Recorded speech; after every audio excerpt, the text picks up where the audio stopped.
pleasant morning. Today my topic is gender diversity at workplace.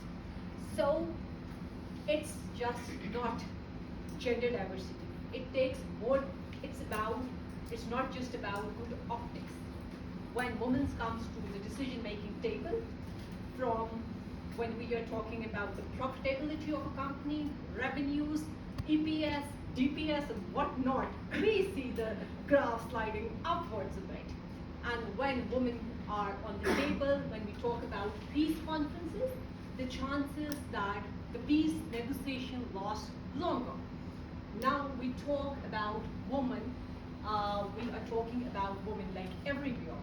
If we are employing women in the government and regulatory sector just as little as 5%, the results are amazing. They are able to perform, the overall performance are going up as high to 3 to 5 times. Now, we'll talk about what diversity is about. Diversity is about non-binary gender, bringing on the table from workplace and everywhere around. We need to appreciate the differences. For example, gender diversity and people from other groups based on their sexual orientation or their religious backgrounds. Further, we will be talking about what kind of benefit diversity bring us. When we are having women, men, or people from different backgrounds, they enlarge the canvas, the way we are thinking about things. We can place their perspective about particular things. The way we are thinking might be closed door, and when we are bringing people from diversified backgrounds, that enlarge our scope and horizon about how to do a thing, how to plan about it, and it's also about inclusion. Further, I like to say that women should be given fair representation. Discrimination needs to be avoided, and we need to collaborate to bring them further stepping ahead. Now, how diversity, there are third world countries like Pakistan. We are facing a lot of challenges when we are talking about diversity in an air-conditioned room is a very simple thing. But however, when we are going to practically implement where the literacy level is,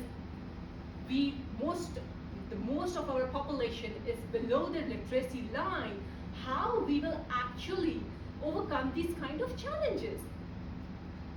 So, do actually anyone knows how could it be insensitive when we are not appreciating diversity? You would be paid lower for the same kind of work and same kind of things you are doing. You will be having access to, you would not be having access to your promotions. You might not be selected for a particular training just because of your gender. So Rusa, how would you feel about it? That pathetic, I guess. Oh. Exactly, everyone around would do that. So now the challenges we will be talking about is that first of all, word works wonders. So communication here is the key to start with. Talk about it, bring this topic on the table. Then the other thing is that we have slow progress. The progress is really slow. We are talking, but we need practical steps to take in.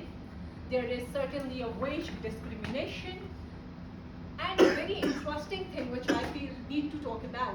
We might talk about diversity, we might include women in our organization, but there is another question, that is that what about the women on the top?